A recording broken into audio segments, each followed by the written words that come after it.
presented by Namuna Music. Mixed by SP Nipesh.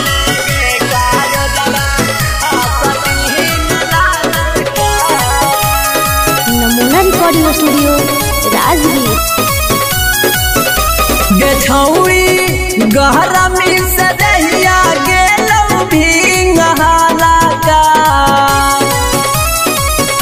गछौड़ी गहरा में सदैया गेलौ भिंगहाला का पीले पीले गे कार जवा आशा टिंगला का पीले पीले गे कार जवा आशा टिंगला गे सोनमा तोरे खातिर लियो कूलर की नवारा का कपीले पीले गे कार जवा आशा टिंगला का कपीले पीले गे कार जवा आशा टिंगला का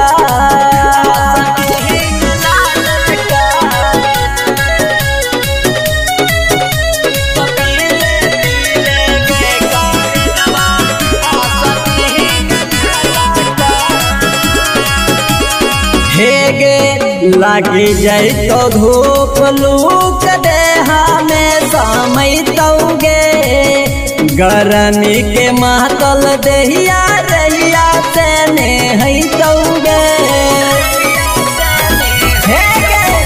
लागी जाए तो धूप लूक दे हमें समय तौगे गरमी के महतल दहिया रहिया से ने है तो तोहरा चढ़ली जवानी जैतौ भिंगता का पीले पीले गए कार जवा आशा टिंगला का पीले पीले गए कार जवा आशा टिंगला का।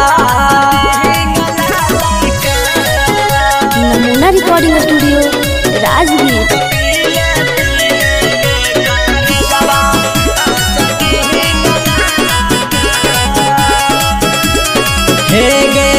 गरमी के दिनवा में मासिनवा गरमई दौगे पिमिया सटिंगवा ताये नरजी बढ़ई दौगे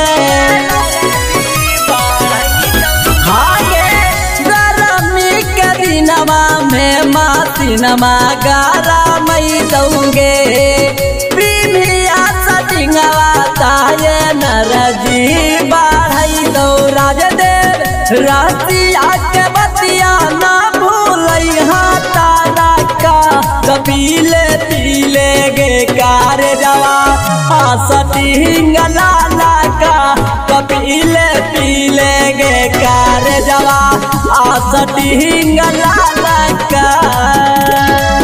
नमूना रिकॉर्डिंग स्टूडियो, राजगीर।